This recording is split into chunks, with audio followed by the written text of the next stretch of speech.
Everybody. I wanted to go ahead and welcome everybody uh, to the COB meeting.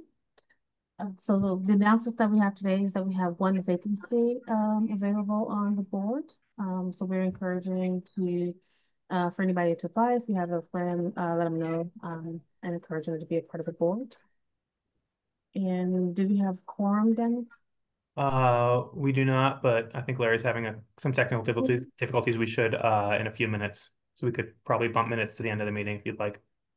Okay, we'll go ahead and circle back, and we'll go ahead and get started with the discussion from uh, Chief of Police, Thomas. Are you available to begin talking, Ron, or did you need some more time? Oh, I'm good. Awesome. So, one of the first questions that we had is, did you have any updates related to the um, education based discipline? So no, you probably know that I did send sort of a revised packet that included an updated policy to the independent monitor. So just waiting for we communicated yesterday, so she had some additional questions that she's going to forward to me, and then once I respond to those, then I think she's going to very quickly turn around with some recommendations, and so you know. Hopefully we can work together to where we can get toward a launch date in the very near future. Okay. And did you have an anticipated launch date or implementation date yet? No, I mean, it really is quite dependent on the response from the independent monitor and how quickly I can be responsive to those things. I mean, certainly I want to try to begin moving forward with what I think is something that a lot of people are looking forward to by third quarter. Okay. So we wanted to ask, are you willing to commit to publicly sharing the draft of the policy language prior to implementation? Yeah, in fact, I think I've already committed to putting that on our transparency dashboard, as well as outcomes from our education-based discipline process. Okay. And do we have a date as to when you were going to have that out there? Yeah, I mean, as soon as we're ready to move forward, which again is dependent on the. Okay. And is there any other mechanisms that you're going to use to present that information to the community?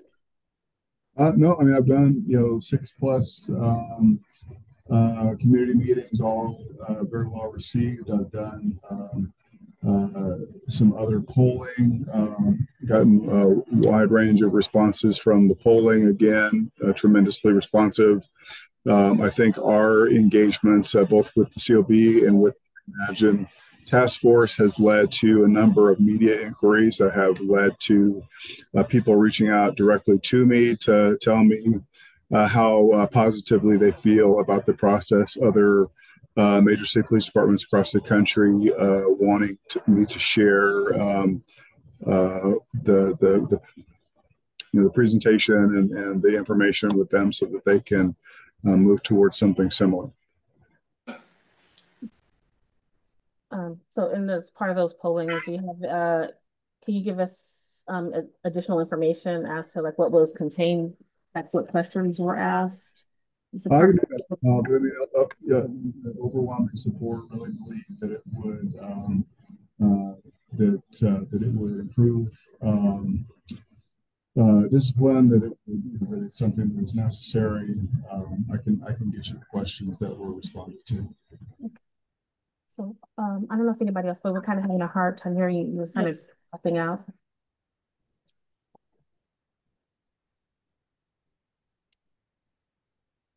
Can you hear me? Okay. Yeah, I think that sounds a little bit better. Is everybody else okay with his volume now? Okay, perfect. Awesome. Thank you very much for that. But, So, and what's the current status of data sharing for the Denver's Flock ALPR cameras? okay, so as you know, we are utilizing our flock count. Are we moving on to another topic now? Oh, did you have questions that Yeah, you? I had a question regarding the policy. Huh? Okay. I did want to ask if you have a period of time where you're going to have this revisited, in other words, to see what the outcomes have been and whether or not this is still producing the kinds of results that you have told the community that you're seeking as a result of making this change. Yes, in fact, we have engaged with a university partner that's going to help us with that very analysis. Okay, yeah, we're still having problems hearing you. Yes, we've engaged with a university partner that's going to help us with that. And what is the timeline for that? I think I can provide, probably quarterly updates on how that is going, and then after a year, we can revisit whether we want to continue, make changes, or discontinue. Yeah, you're sounding very muffled for some reason, and so having difficulty. Although I could hear that you said that you're going to be providing quarterly updates. But when is a sort of in terms of a timeline, I'd like to know when you're going to have perhaps like a 12-month period where you assess everything and then there's a report from that. I understand quarterly updates, but that doesn't give us a bigger picture as would a final report or something along those lines. Yeah, I can do that annually, quite easily. Right. And what is the measure of success then?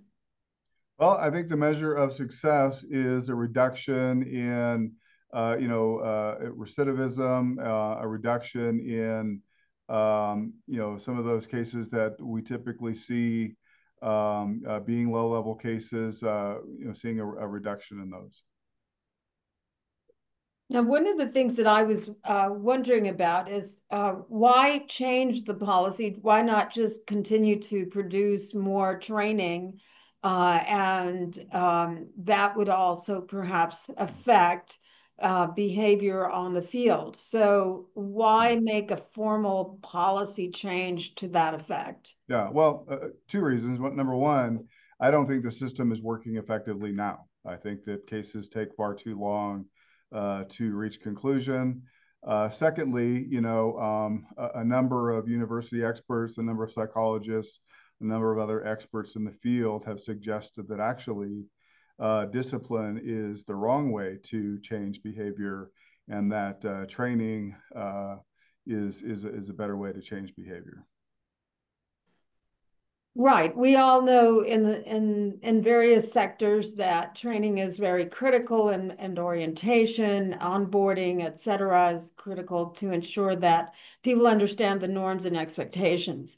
So training is certainly a very good option. I was just curious about the fact that we're one of the first to start implementing this, and so there isn't really a lot of background yet in terms of its actual effect. Yeah, that's not accurate. We're not one of the first. There are quite a few police departments, Washington, Los Angeles County, Washington, D.C., Los Angeles County Sheriffs. There's a number of large agencies that are already using a very similar process. And so I do think that there is some background on its effectiveness. Okay, so we should be able to see some of their data now. Yeah, you can look for it. So do we have any data that would show why we made the change? That would support the need for a change? I mean, I know you said that it was ineffective, but yeah, well, I mean, I think we've had this conversation before, talked about, the significant length of time that very low level cases take to investigate, how that's, just that length of time is, I think, a disservice to the officer, disservice to the community, to take that long to come to a resolution. I think if, rather than taking, 9 months to come to a resolution, if in just a few weeks, we can respond back to a complainant and let them know that the officer is being trained to understand exactly what the department expectation and what the community expectation is. I think that's a far better result. So you're citing that it's the length of time that's taken to resolve. So did we explore any other ways to reduce that amount of time without actually having to make a policy change? Like what other avenues were explored? Well, none, because this seems to be the wisest opportunity. And quite frankly, the backlog is really not. I think it's a shared backlog between ourselves and the Office of the Independent Monitor. And again, I don't think we should lose sight of the fact that there's lots of evidence both inside and outside of policing that shows that this is a better way to change behavior. So let's say, just for the sake of conversation here, that if you receive information that in fact recidivism is similar, perhaps even more so, would that be cause for you to make the decision to remove the EBD? It would. And so where is your criteria? The criteria is just that you're wanting to reduce it. Well, Is two that things. Number one, I do believe, because there's evidence to support the fact that recidivism does get reduced. And the second thing, again, I just think this is a better way to handle those low-level disciplines. So, certainly we do want to see recidivism reduced, but we also want to reduce the workload both on the police department and on the Office of the Independent Monitor, so that they can spend their time on much more critical cases. I think one of our concerns has been perhaps as to who's making the determination as to low-level offense, so that it goes into EBD versus the regular process that has been in effect. Yeah.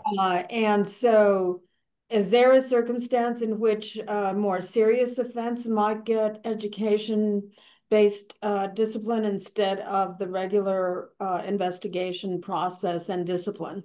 No. And hopefully at some point, the Independent Monitor will share the materials that I shared with her, because I made it very clear what infractions would be considered and what infractions would not. Okay, so also, what steps have you gone to curtail the resource intensiveness of the transitioning to EBD? That is one of the downfalls of. Well, I mean, it would be like I could double the size of my Internal Affairs Bureau. I suppose that would be helpful in reducing the caseload on each investigator. But I'm limited with staffing, and so that's an impossibility. And I think that Monitor Castle would say the same. She is, I think, constrained by her staff and the number of staff that she has to review cases. And I think that she and I would both agree that it would be better to use our resources, our limited resources, to focus on the most serious cases. True, but this is going to require more resources, so there's going to be initial No, it's not going to require any more resources to do to do the education-based discipline. We can easily do it with the same resources that we have. In fact, those resources will be able to more seriously focus on those more serious cases. So even the more serious cases, we can bring to conclusion in a much quicker fashion. Chief Thomas, will officers who are not selected to go through EBD, but they believe that they've been treated differently from what they consider to be a similar case, are they going to be able to appeal that decision to not include them in EBD to the Civil Service Commission? No. So because again, it's their choice to go through education-based discipline. Well, I suppose like if I decided to not allow an officer to go through education-based discipline, their case went through the normal investigative route, we came with a sustained finding and there was a penalty assessed, certainly they could bring to civil service that they were treated differently from someone that had engaged in the same activity. But I would just to civil service point out the policy and explain to them the reason why I didn't think that this particular case would be appropriate for education-based discipline. For instance, if they had violated the same policy before, and that's the reason why I'm not allowing that case to go to education-based discipline, I don't think that they're going to find recourse through civil service. All right, thank you. Mm-hmm. So, based on that, so what if you have an officer who's already, they have an infraction, right? And they've decided, they've elected to go to EBD. Yep. How many times can they elect to do that before it's escalated? So Once. what does that look like? So what it looks like is, so an officer, so let's say an officer violates a rule the first time. It is something that's eligible for education-based discipline. We make the offer to them. They accept the offer. We build the training. They go through the training. Let's say 6, 9 months later, a year later, they violate the very same policy. They're not going to get that opportunity for education-based discipline because we've already determined that that giving them that additional training wasn't effective. So would this count as a second offense, or are we starting from? Well, I mean, it would be considered a second offense in that the record will reflect that this is their second violation. The first violation was addressed through education-based discipline. The second violation was addressed by the normal investigative means. So Would they suffer a penalty increase because of the fact that this is the second time? No, that would be a violation a violation of the current policy manual, the current discipline handbook, to consider that to be a second violation to increase their penalty. So that they would likely incur the presumptive penalty with a sustained violation. Okay, thank you. You bet. Chief Thomas, good morning. Good morning. Are you willing to provide the links to information that you indicated provide the support for the success of this program? Sure. And will you put that on the dashboard as well as the policy itself? Sure. Certainly. Is this policy evidence-based as opposed to the one that you presented previously? Well, I don't want to get into a debate over whether or not this is evidence-based. I believe that there is a mountain of evidence across multiple disciplines and fields that says that there is sufficient evidence to support the fact that providing education rather than strictly punishment is a better way to change behavior. I think that, you know, my claim that this was evidence-based and using as that evidence base the handful of departments that that are using it, the results that they are receiving from that may not have necessarily received you know, university support.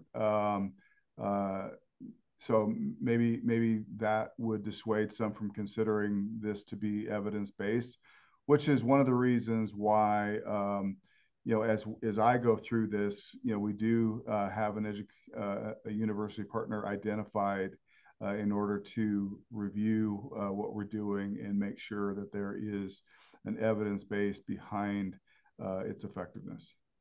So which university is that you're using? I believe it's going to be University of Nevada, Las Vegas.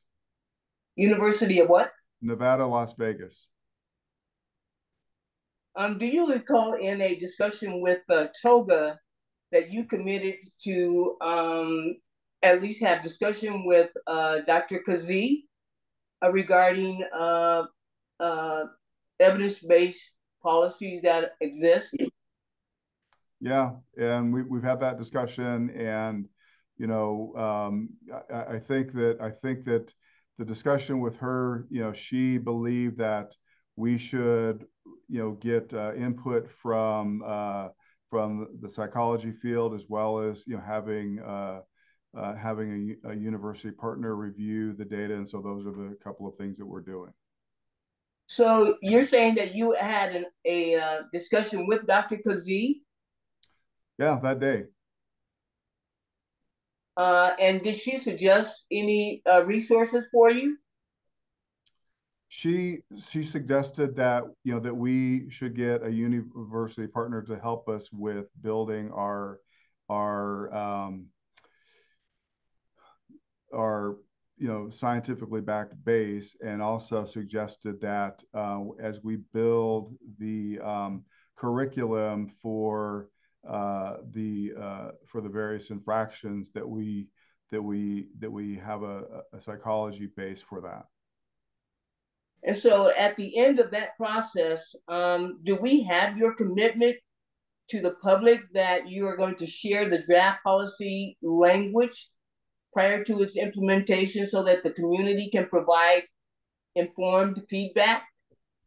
Well, yeah, I'm going to post the policy once again, but you know, I've gotten loads of feedback, and so you know, I will continue to listen to feedback as it's presented, and you know, make you know, changes as I feel appropriate. And certainly, you know, have been a number of suggestions made that have influenced the direction that we've gone.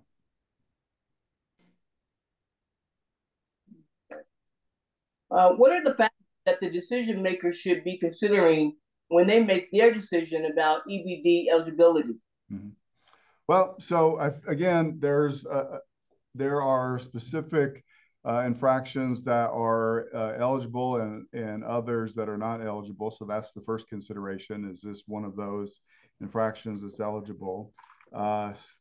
Second, I think it's you know, facts of the incident itself, and I think third is whether or not they have committed a similar infraction before, because if they haven't seemed to have responded appropriately to training, then why should we go through the exercise again? So you know, I think there's going to be reasonable contemplation of whether or not each case individually should move forward. Go ahead. Describe the EBD program as designed for low-level offenses. Are there any circumstances in which a more serious offense might get EBD? So no. Again, I've enumerated in the materials that I sent to Director Castle the offenses that are to be considered and those that are not, and so there is not a situation in which a serious violation would be considered. You know, in fact, that's, you know, one of the reasons why I think EBD is important, because you know, we want to be able to devote more time, effort, and resources to those more serious cases, so that we can reach conclusion in a reasonable amount of time. Has there been any revision to that list? Yeah, I mean, I think when we first talked about it, I loosely said anything that was in the A through C category. I have since gone through every single category and highlighted the ones that are eligible, and those that are not eligible, again, you know, made available to Monitor Castle. Will you publish that to the public? No, certainly. When can that happen? As I publish everything else. So, you know, again, waiting on the Office of the Independent Monitor to respond with their recommendations that I will certainly consider, and then hopefully in a reasonable amount of time, be able to turn around and then publish all of those things. Okay, thank Well, you. 1 second, Rafina, had a question, or Daniel. I think Karen is still asking questions. may I, Madam Chair? Yes, go ahead. You can proceed.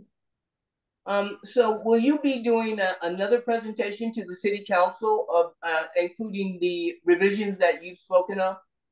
I'm sure I will. I think that is in the works. I think that there are several other things that are going to be presented to the safety committee first, but this is in planning for presentation. And so you're not indicating that you're reluctant to do another round of public presentation with community stakeholders, are you? No, I'm not reluctant. I just don't quite frankly see the need because, you know, I've done 10 of them. And in addition to the significant polling that I've done, and it's received overwhelming support. Well, for example, I don't recall hearing overwhelming support coming from TOGA during the time of your presentation to them. Yeah, that is correct. And I specifically remember there being 35 people on that call, the majority of which didn't speak. And I have, and that is less than half of the number of people that have been at the other presentations. And so while I certainly take their TOGA's recommendations into consideration and have made changes based upon those discussions, I think that considering all of the individuals that I've presented this to, I think that it's fair to call the amount of support overwhelming. I disagree. Thank you. You're welcome. Okay, so we'll go ahead and give the floor to Rafina. Okay, thank you. So here's the issue that I'm having with what you're saying in terms of overwhelming support. Mm-hmm. These individuals have not seen the policy. What they have received is information from your staff, because the one that I attended, you were not giving the presentation. So are you saying that you yourself gave 10 presentations, or your staff? No, I'm saying my staff gave 10 presentations. Okay, all right, that's helpful to get that clear. And the one that I attended, which was at Montbello, Mm-hmm. the gentleman, one of your staff, It was Commander Addison, I believe. okay, Yep. thank you. He went through it rather quickly, and yes, there were questions, but without having seen the policy, these individuals wouldn't necessarily be what I would call informed individuals. Without seeing the policy and then also having an opportunity to analyze it, I'm not sure that they're informed as much as what you're claiming in terms of the support that they're giving.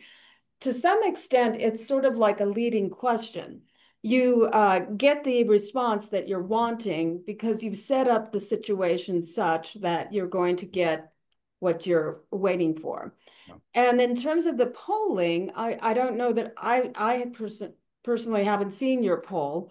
But again, without showing them the actual policy itself, I'm not sure that they're informed either. So I'm going to also agree with Karen that at this point, I'm not sure that we have fully informed the community. And until it becomes public, it really can't be informed because we can't give them additional information until such time as you have released it.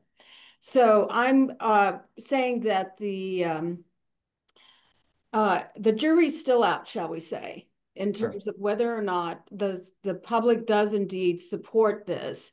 I think I'm anxious to find out about your University of Nevada, Las Vegas's basis for their expertise. I assume that's why you've chosen them, or were they perhaps doing other kinds of analysis for other states, and that's why they were chosen. There's lots of reasons why a particular expert is picked. But I'm going to be looking at that very carefully also to ensure that we've got a neutral analysis happening. So just wanted to make that put that on the record. Thank Sure, appreciate that. you, Chairwoman. Okay, just to follow on that, what she was saying, is there any way to identify the credentials from the university that you've chosen? The credentials of a nationally recognized university. Oh, there's so many nationally recognized universities, but their expertise in this particular area is what I'm looking for. Okay, well, maybe I'll have you talk to the individual so that you can evaluate that. We would like to see the names of the people that are going to be doing the analysis and also their credentials to do that. You know, if, for example, they are part of just the network of organizations that the police organizations or whatever, and that's why they've been chosen. I don't know that that's a good basis, but you may have gone through a very rigorous analysis of these individuals' backgrounds and everything to determine that. And if that's the case, that's great, but I don't know that at this moment. Sure. So is there any way to share that information within the next week or so? Sure. Thank you. Is there any other questions from the board?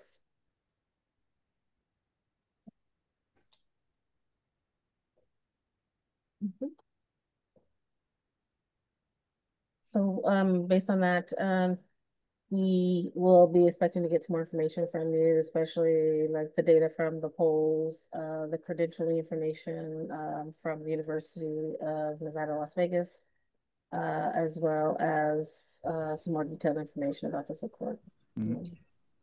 Tymisha, I'm sorry if I may. I should have raised my hand, but I don't know where the button is.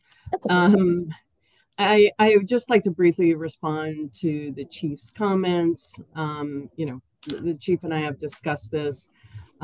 We've discussed this in community.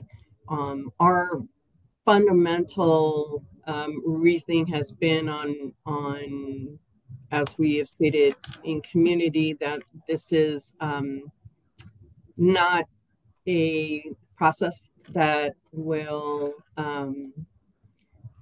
provide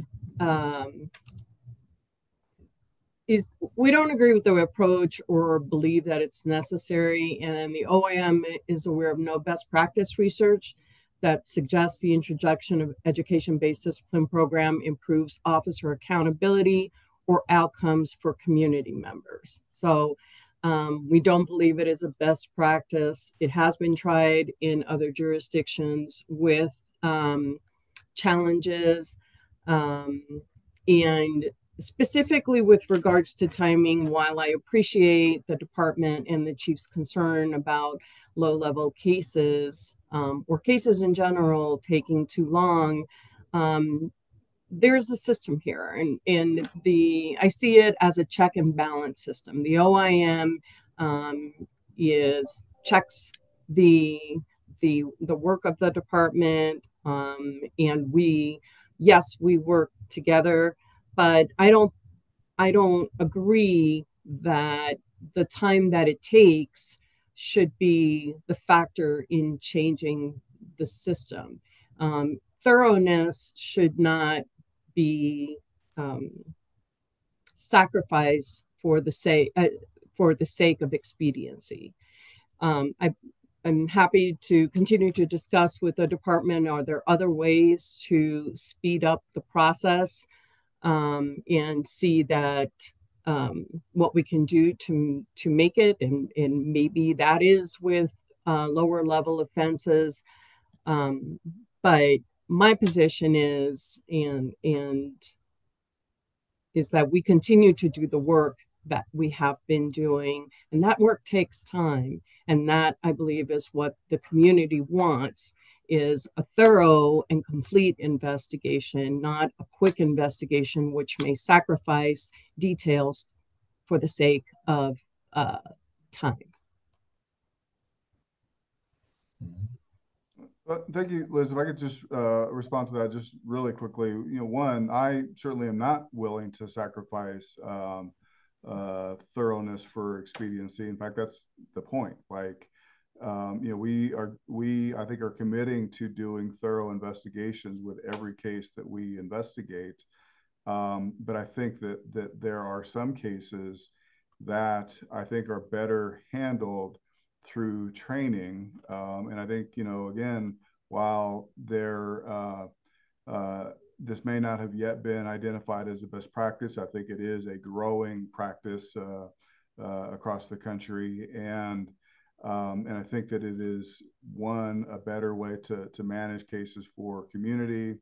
And, I think, if we go all the way back to various forms of criminal justice reform, I think that there are a lot of examples of why non-punitive measures of addressing infractions, law violations, things like that. And certainly we're not talking for the police department about law violations, but just in general, I think that there is across many disciplines have found that handling things without punitive discipline does change behavior. And just like in the criminal justice system, you're not going to see somebody who repeatedly violates a certain law continuing to get some low level of outcome. So I think this is very similar. Chief, an example comes to mind where we see a repetition of infraction, specifically with regard to an officer's requirement to do what they call shoot. And it's my understanding that is where they are required to go into a facility and use their weapon and shoot at a target, record the number of, basically to record the result.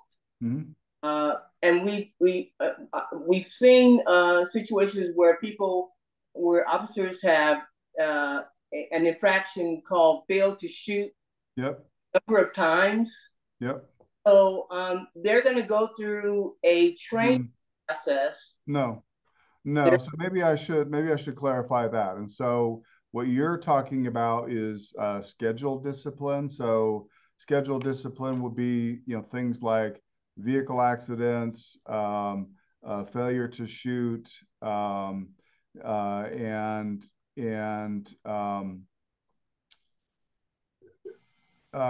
think body-worn camera violations. Those are sort of, I think, separate and distinct from low-level versus more serious cases. Those would not be instances in which they would be going through education-based discipline. So I would have to review the outcomes to see if there are a large number of officers that repeatedly fail to shoot. I would believe that there are not. I mean, certainly every shoot period there are a handful of officers that didn't shoot for whatever reason, but I don't think it's the same officers over and over and over again. And if there is a progression of discipline that those officers go through. As far as accidents are concerned, again, a progressive scheduled discipline process that at some point actually does include education, meaning drivers training for those officers. But again, scheduled discipline cases like failure to shoot and driving infractions would not be part of education-based discipline. When an officer is through the training process, is that done at will you propose that be done at the academy, or? Yeah. So I think maybe where the question is going is this going to be like self-paced, like choose your own adventure type training? No. So this is training that will be conducted by qualified trainers. It very well could be done at the academy. It could be done at some other facility, but it will be managed training. It won't be something that we're just having officers go through on their own. Okay. And in addition to the required training that an officer goes through? Is this, you're talking about in addition to the training that they're required to go through? Yeah. So this is additional training. So this isn't so the things that we identify are appropriate for education-based discipline, we are going to be building a training regimen separate and distinct from what they may have already received at the academy. So then there would be an additional cost associated with transitioning to EBD. An additional cost, I would say no, because we are either one using trainers that are already being paid to train, so we're not there's no overtime costs associated there, and if we are receiving outside training from a non-DPD member, it's likely to be someone that we already have a contract or relationship with, so there is no additional cost associated. Okay. Can you give me a detailed example of what would be a violation that would go through the EBD process? What would that look like? Yeah, so let's say that an officer responds to a call for service and they are given given information from the complainant complaining about their neighbor doing something to them, and them deciding, you know what, you just need to learn to get along with your neighbor, and they just leave. And so they complain that, hey, I called the police, told them that that my neighbor was disturbing my peace, or something that their neighbor was doing, and he didn't do anything about it. He just told me that I need to get along better with my neighbor. So so that would, that complaint would, the specific specification would be responsibilities to serve the public. We would build a, we would, if this is something that the officer hasn't done previously, we would ask the officer if he is willing to go through education-based discipline. If he says yes, then we will build a training module so that he understands that, when the complainant said this, you should have understood that they were reporting a crime for which there is a specific charge in the Denver Revised Municipal Code. And they obviously called the police because they were frustrated. You had an opportunity to resolve that frustration by either taking a report or issuing a citation. That is not just the expectation of that community member and other community members that would call reporting something similar. So, and that is also our expectation as a police department, that you take those complaints from citizens seriously and not think that it's trivial. And so they, after the end of this, this training module, they are very clear on what the expectation of the police department is. They're very clear on what the expectation of the community is. And it's documented in their file. It's maintained in iPro, just as every other reported complaint is. And let's say down the road, after they've received that training, they're in a similar situation where they don't serve the public as they are expected to, then that particular case would go through the normal investigative course.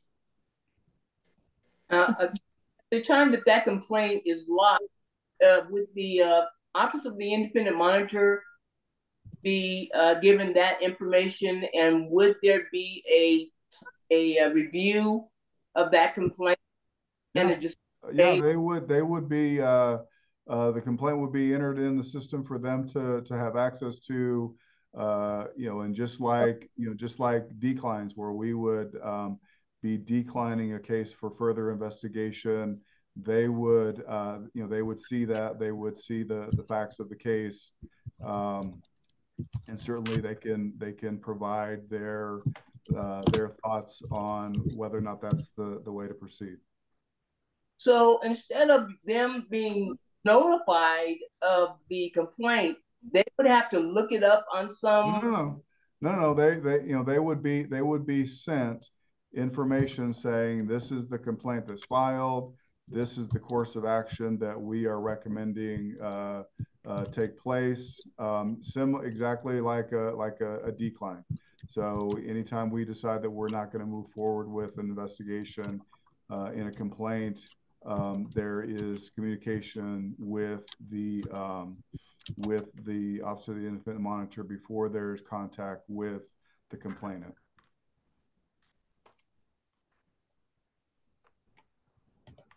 Okay, and so with that, when this officer has to go and do this EBT, is he getting paid to do this, or? Well, it's very likely going to be during his duty time. So he will be paid? Well, he would. I think that it would be against the officer's Bill of Rights and maybe even against the law to have him do anything job related without compensation. Not, okay, sorry. And so under the current circumstances, there is a complaint filed, investigation lodged, and discipline cited. If that affects the officer's A little hand away. by virtue of being suspended, then that's part of the price or the consequence of that case. Yeah, I would say that your statement is correct. However, the difference here is that we're talking about infractions where the outcome is very likely to be an oral reprimand or a written reprimand, or at the most, you know, having 8 hours or 16 hours removed from their comp banks, and so there is really no significant discipline. There is no having them work without pay, or you know, having them lose any monetary compensation.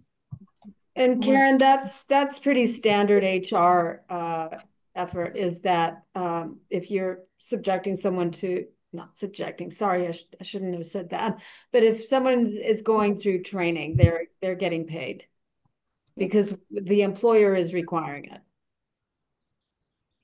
Okay. Yeah. I have a question. Karen, are you finished? Okay. I just wanted to ask, can we, what is the current backlog that you keep referencing? What is the number of cases that we're dealing with?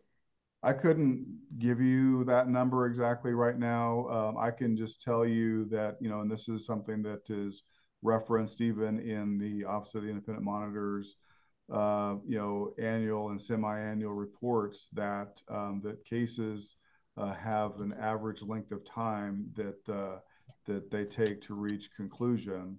And I think Director Castle and I, or Monitor Castle and I, would both agree that it is an extensive period of time, and just generally, I think, too long of a period of time for a community member to wait for an outcome.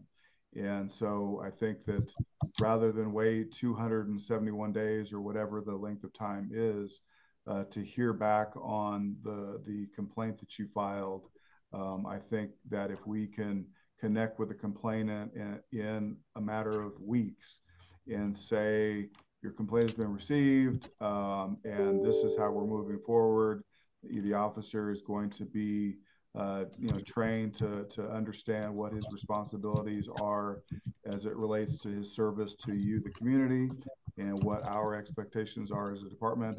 I think that, and this is what I've heard many times from community members that is a far better and more reasonable outcome than waiting 9 months just to find out that the officer received a written reprimand.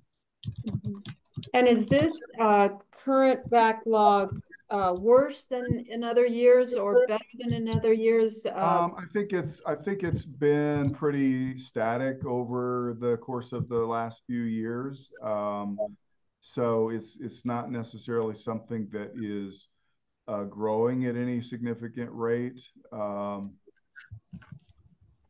again, I just think that that this is just a good business practice to recognize those things where the outcome is going to be very minor, written reprimands, and rather than just giving somebody a written reprimand that doesn't necessarily help them understand what the community expectation is, what the department expectation is, that training is better, and then reserving for full length investigation those more serious cases so that even they can be resolved much more quickly, and not more quickly because we were hasty in our investigations and didn't do a thorough job, but just because our caseload was lighter so that we could give more intentional focus to those cases. So, what, you were just mentioning, like the caseload in the backlog, but we don't, have an idea like the classifications of any of those, like they're low level. Yeah, I mean, I have provided those before. I can do that again, but I would say that if I recall the numbers right, 65% of all cases filed that results in first of all, I think it's important to say that the large percentage of cases filed aren't sustained, and so there is no penalty at all. Of those cases that are sustained, I think 65% of them receive either a written or an oral reprimand, and then if you include 1 day or 2 day fines, that number increases to 85%. So we're talking about 15% of cases where officers are likely to receive suspended time because they're serious infractions. And again, I think that's where we need to be spending the most of our time investigating those serious cases, because again, if we can handle those cases much more quickly, I think that does a better service to the community. And I think that it helps that officer much more quickly understand what that expectation is. If we can resolve those cases much more quickly, then we're not waiting almost a year for them to gain the understanding that their actions weren't appropriate, and these are the actions that we are expecting. Okay, so you do have continual education, right? So training that they have to do on an annual basis, like a recertification. At the moment, do you have that in place or no? Well, I mean, so every officer goes through, I think, 1,070 hours of training through the academy, 28-week academy. There are mandatory trainings that occur throughout the year for various things. For instance, there is retraining on ABLE, so active bystandership in law enforcement. There are some other courses that are either annual or biannual where we retrain officers. Officers go through handgun certification probably biannually, and so yes, there is ongoing training. Most of the ongoing training, though, isn't such that that there's any connection to some of these lower level infractions. Okay, so based on what you were just saying, so how about, have you explored any options of looking at what the highest violations are, low levels, and implementing that in a Well, continuing we education plan we have instead of changing the policy? yeah, we have done that. We do, and Director Monitor Castle is well aware of this. We do a quarterly trends analysis where we identify trends that that we see. Whether it be challenges with the First Amendment, Fourth Amendment, and build training around those. We even identify what our most frequent accident violations are and build training around that. So we have been doing that for a number of years, but think this is an additional step to give even more thorough training to individuals specific to individual infractions. Okay, and have you ran a test case where you had a sample to see how this would work in your jurisdiction before rolling it out? I mean, how does that look? Or are you just kind of rolling it out? I have total confidence that this is going to be an effective program. Certainly, I will do an analysis to determine whether my assumptions are correct, and if my assumptions are not correct, then we can look at making some significant changes. But I don't find value in testing this with a small group or a small number of infractions. I think that the issue is significant enough that it takes this kind of progressive response, and I'm not alone in that assessment. Not only is there, like I said, significant community support, but across the country, this is a growing trend.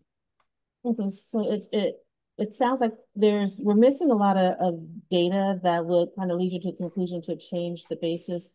And it doesn't sound like you've actually explored any other alternatives into reducing the time. And it seems like the only thing that's really justifying you changing or sparking the change is the fact that it's taking a long time in the pipeline. Well, no, again, I think you keep missing the fact that again, there is overwhelming evidence across multiple fields and disciplines that shows that training is much more effective at changing behavior than punitive discipline. I mean, that has been proven across many fields.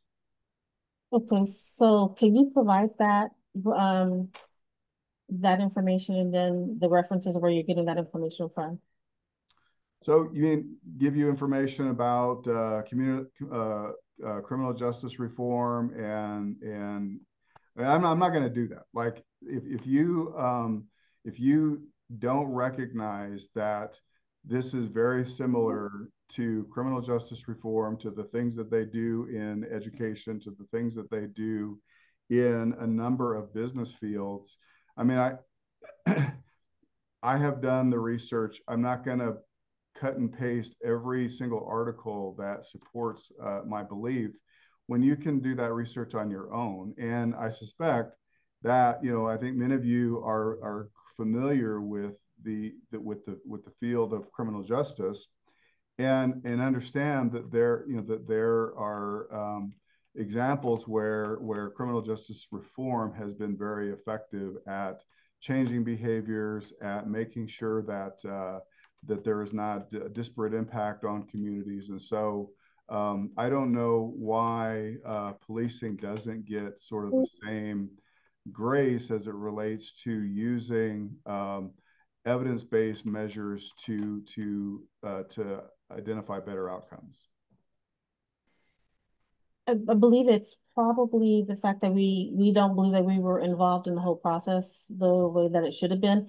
And so I'm sure you can understand why we are slow to buy into the process. Not that necessarily that it may not need to be changed and that there's not evidence, but we're just trying to figure out the due diligence that has occurred in order to You know, change again, I did explain the due diligence. I have talked with a number of specific community groups, Ministerial Alliance, Together Colorado, my very own Chiefs Advisory Board that is made up of individuals from you know, various you know, clergy members from the business and education community,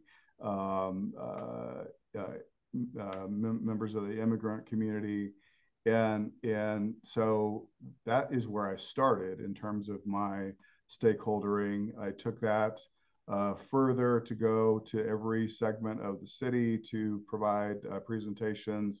You know, there's a platform that we used to poll people and ask them if they thought that the process was a process that they approved of, and you know, overwhelmingly they said that it seemed like something that was good. I have had contact with individuals at various venues, you know, from university professionals to psychologists who have congratulated me on being able to recognize the fact that there are better ways to address misconduct and to change behavior especially for those low-level infractions. And you know, and I think one thing that's important to say out loud is most of these other jurisdictions actually consider education-based discipline for serious infractions as well, for cases in which there are you know, up to 30-day suspensions. And that was a bridge too far for me. You know, I thought that we really needed to focus only on those lower level cases, because I do agree that there are serious infractions that deserve you know, serious outcomes. And I think that we need to spend our time focusing on those serious cases so that we can resolve them, so that those officers can be addressed appropriately, and so that those community members can be satisfied with the outcome of their complaint. Okay. So we just have one request, and then we'll go ahead and transition to a different topic. Sure. And I'm noticing in the chat that they're requesting a schedule of the training for the new officers and the regular scheduled training for all police officers. Can you make that available to us? I don't think I understood the question. So there's a request to receive a copy of the schedule of training for the new officers and the regular scheduled training for all police officers. So let me see if I understand so you want me to tell you when the academy start dates are? No, that was my question, Chief Thomas. What I wanted to just see is a written schedule of what goes through the academy, number one. But number two, you said that there's other kinds of training, additional training that your officers go through. And so what I want to get is a baseline right now as to what is already being provided, and then to see what this training, in addition to your regularly scheduled training, is going to be provided. So I can do that. It may be a little piecemeal, but just to understand, POST, which is the governing body for you know, how officers need to be trained. I think they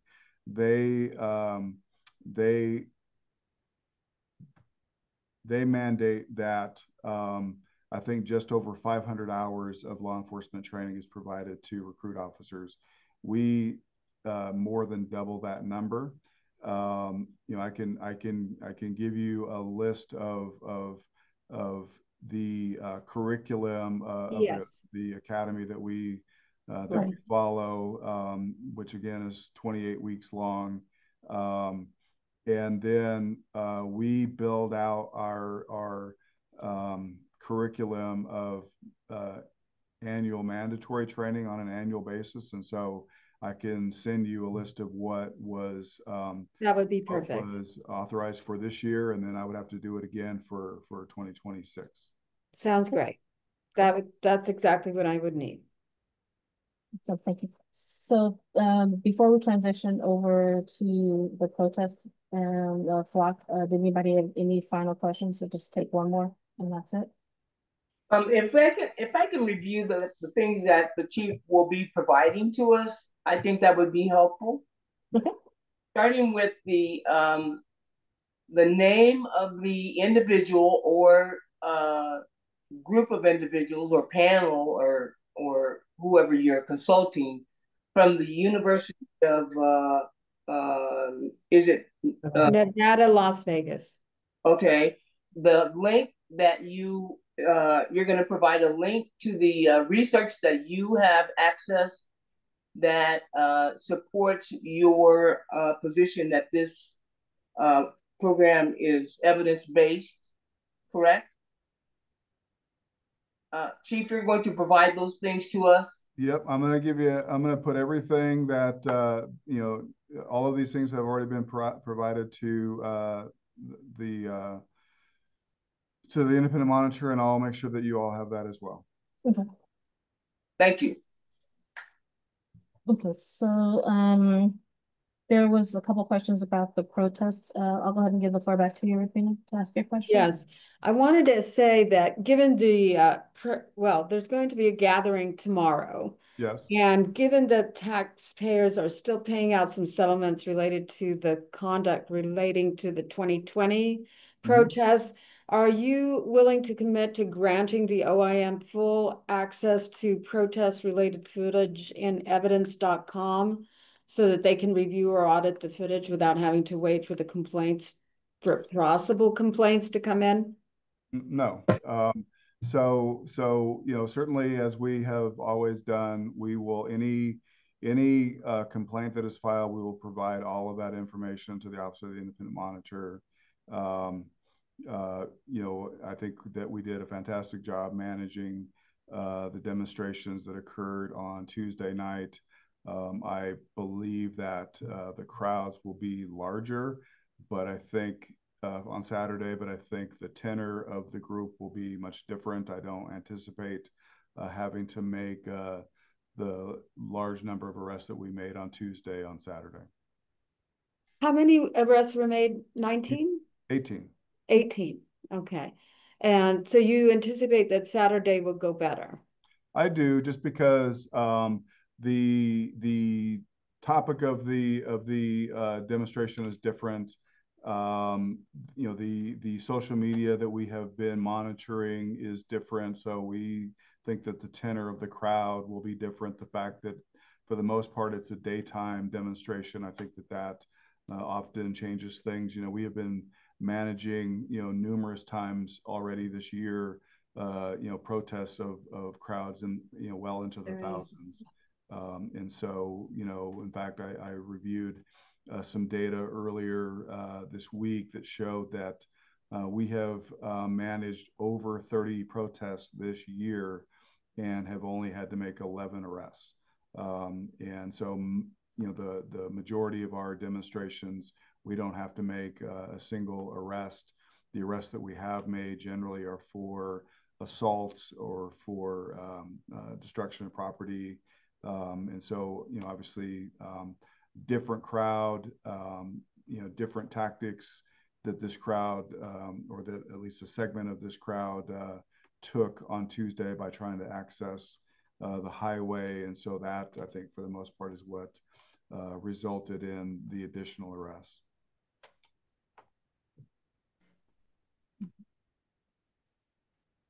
Did you have any other questions, Rufina?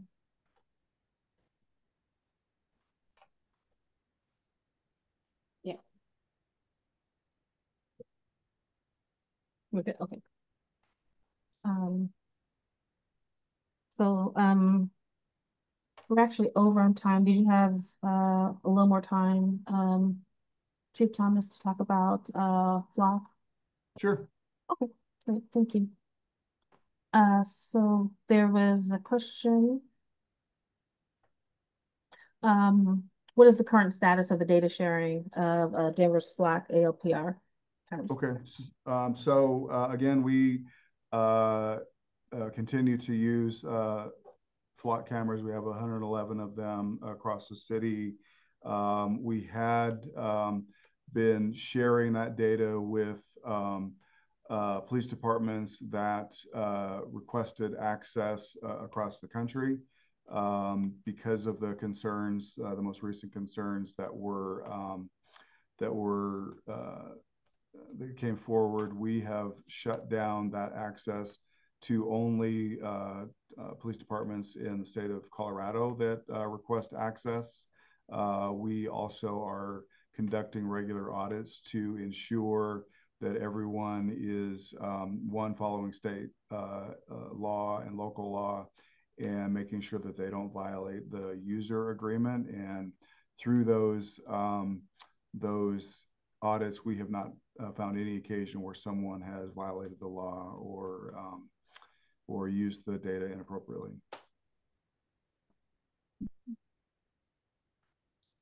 And what's the status of the task force on data retention? Yeah. Thank you for that question. So we are still working with the mayor's office and members of city council on the logistics of that task force, to include what is the scope of that, who are the members, and what is the timeline of that. And so that's really, I think, something that the police department is not completely driving. So a lot of that is dependent on city council and the mayor's office.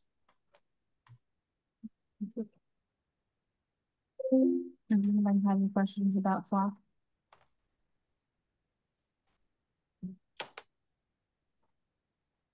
There was one, let's see. Are you willing to share the Denver audit logs with us? I'll have to check with the city attorney.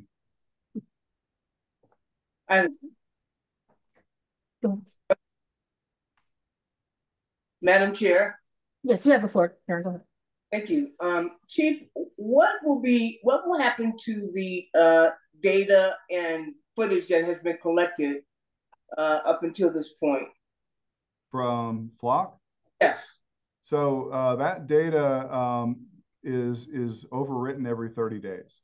And so unless that is connected to a criminal event where we are saving that data is overwritten every 30 days. And that is part of the user agreement. Thank you.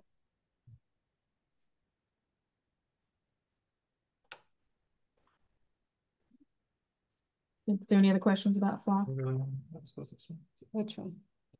What's that about? Oh.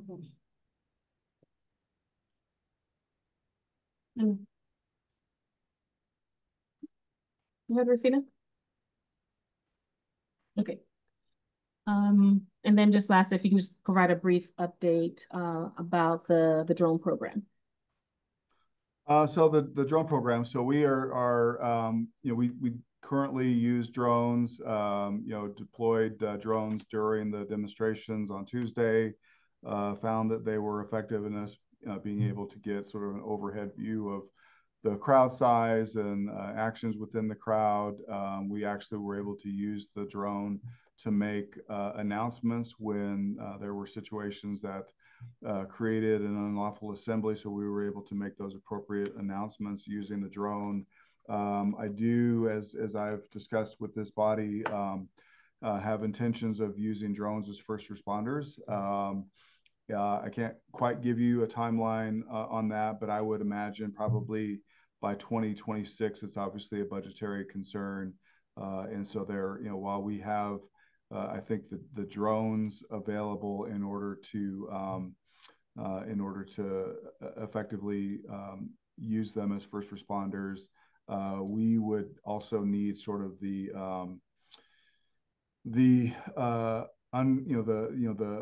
software to connect them to make sure that they're able to be dispatched to calls that come from our 911 center. And so that obviously has a cost associated. And so as we kind of manage our budget and identify how we can provide that service within our budget, I can provide further updates, but I do have every intention of having some sort of drone as a first responder program either citywide or maybe beginning in just smaller segments of the city. Mhm. Okay. Did anybody have any questions before I give the floor to Liz? Okay, Liz, if you're ready, you can go ahead and do your overall comment that you want to make. Tamisha, I would just, sorry. I just wanted to flag the third question that we sent in advance. Board Chair Julia Richmond specifically was hoping to address, so I didn't want to make sure we don't miss that one. On the She drones? can't be here right now. Just a general question about general formal framework or consistent approach for implementing and managing surveillance tools in general. Mm-hmm. Okay.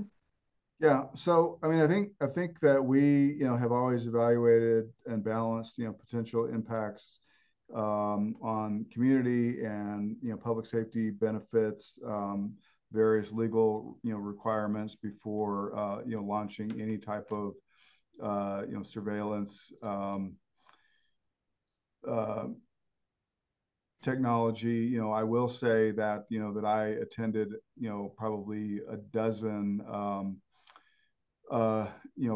bond meetings in community, and overwhelmingly one of the things that was requested was additional cameras, additional license plate readers, even expanding our ShotSpotter network, which is not something that that I'm in a position to do at this moment. But I think that we have a long-standing history of listening to community and understanding their needs. I mean, the communities that have ShotSpotter now, I think are appreciative of the fact that they have technology available that allows us to be more responsive to incidents of gunfire and be able to investigate them beyond the moment of occurrence. I know from my own experience in Police District 5, while Montbello has ShotSpotter, Green Valley Ranch does not, and Green Valley Ranch continues to clamor for that safety enhancement. Unfortunately, the numbers don't quite support the need for that. And so because it's such an expensive technology, I think we have to make sure that those decisions are very data driven. And so I guess in conclusion, I'll just say that, we obviously use data to inform all of our decisions as it relates to where are we going to deploy technology. We certainly inform community and include community in discussions about that, take into consideration,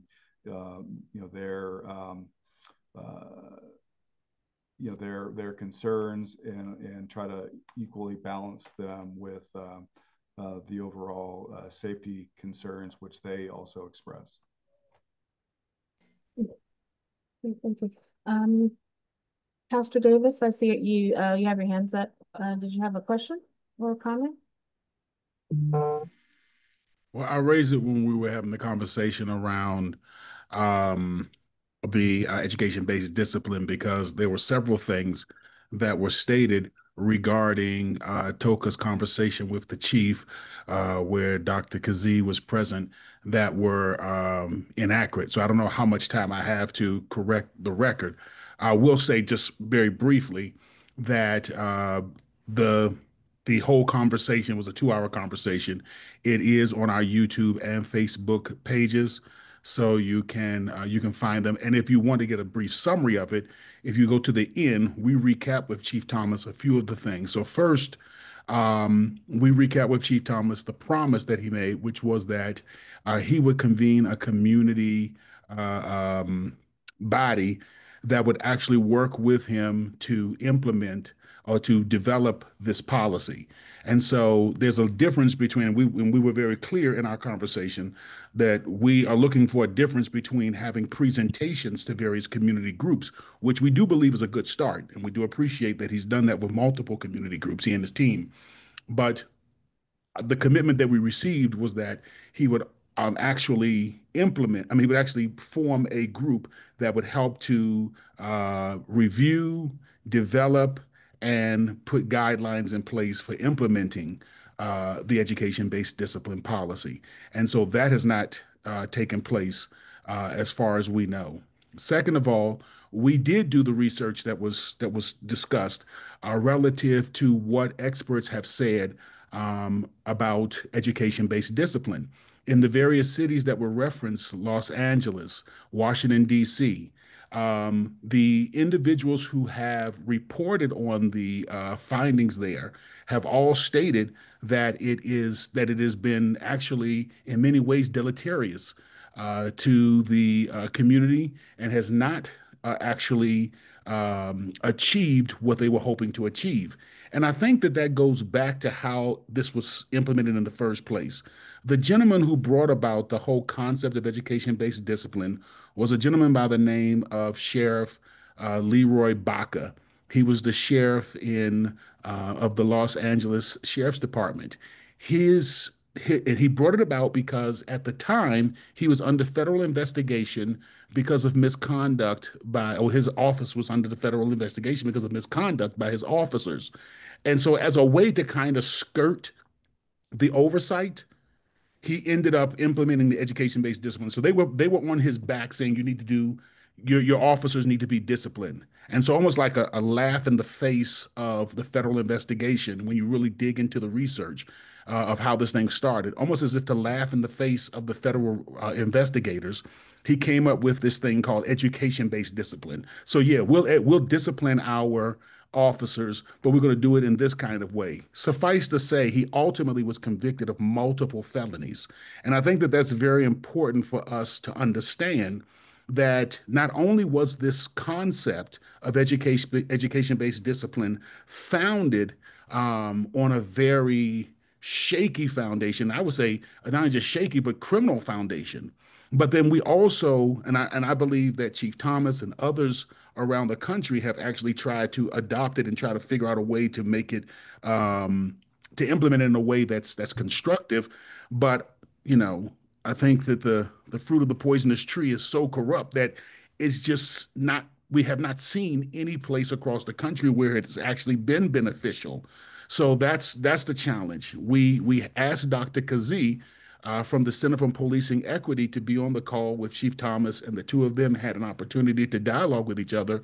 And she said emphatically that this is not necessary, that there is no evidence across the country or even within the bullet points that Chief Thomas outlined, which we have not received the full policy, but we did receive the bullet points that I think that just about everybody on this call has received, that it just is just not necessary and it's not going to accomplish and has no record of accomplishing what the desired outcome is. So I think, and there's other things. There was a lot, and we kind of got off the subject, but there was a lot. I think that kind of synthesizes so many of the challenges. This is not a community initiative, but I want to address just one last thing before I stop here, and that is the question, the idea that education-based discipline that has proven to work in other disciplines, why we can't just transfer that over to law enforcement. And I think that we're missing the most obvious. Other disciplines do not have the right to deprive people, legal rights, to deprive people of both life and liberty. So, a policy that you would put in place for someone who works for an accounting firm is not something that you would put in place for someone who actually has a legal right to carry a gun and has a legal right under certain circumstances to deprive people of their liberty. When you give someone that type of power, then community is going to expect that that's going to be monitored and that that's going to be regulated a lot more seriously than we regulate someone who works at Carl's Jr., who may have, not changed the oil in the deep fryer when it should have been changed, and then an education-based discipline is appropriate for that. We have to be very careful, especially, and I think we can all agree to this, especially in the light of this current climate in our nation right now, where there is a strong push to minimize the accountability of law enforcement, both on the national and on local levels. then we here in Denver have to be extremely cautious to say whatever we're going to implement relative to oversight needs to be scrutinized and needs to be scrutinized by the community and done in harmony with the community. Neither one of those things have happened. Community has not had a chance to scrutinize it. They've been given presentations, but not been given a chance to scrutinize it. And number two, they have not had a chance to have input into its development and implementation and how it will be implemented. Lastly, I know I said that was going to be the last. I promise this is the last one. And that is the question came up both in our meeting on April the 10th with Chief Thomas and the Center for Policing Equity, as well as in another meeting with the Office of Independent Monitor and Julia Richmond, where the concerns were raised relative to how long the process takes. And we heard that today as well. And we were given assurances by both the independent monitor as well as from Ms. Richmond that they are willing to work with Chief Thomas to talk about how we can expedite a lot of these cases. So rather than us transitioning to a whole new model that is not research-based, that is not in conjunction with community, I think that the first place to start is with the independent monitor's office and others to figure out how we can expedite the current system that's already in place, which was brought about by strong community input. And we even had two of the people who moderated the conversation with Chief Thomas and the Center for Policing Equity, who served on the committee that developed the current disciplinary matrix that's in place. So if we're going to transition from a community engaged and community created policy to something that's not, we really need to be cautious. We need to be very careful. I cannot support it. And to be honest, quite frankly, I'm disappointed that it appears that we're going to move forward with this, even though certain assurances have not been kept. Thank you. Thank you. Appreciate your feedbacks, Pastor, and I will give it to Liz to discuss. Thank you, Pastor Davis, for your comments. Frankly, I think he covered anything else I needed to add. Was there any other feedback? Okay, if not, I want to go ahead and have a motion to approve the minutes. So moved. Second. Okay, it's been moved and second for the approval of the minutes. All in favor? Aye. Any opposed? It's been moved, so moved, approved for the minutes as written. Thank you. Thank you very much, Chief Thomas, for presenting today and answering our questions. You're welcome. Look forward to getting that information back from you. Okay, thank you. And if we can have, you can drop it anytime you like. And we have a brief 30 minutes, we can go into executive session. So if I can have a motion to go into executive session. Motion to move into executive session. Second. All in favor? Aye. Any opposed? Okay, I'll see you in executive session.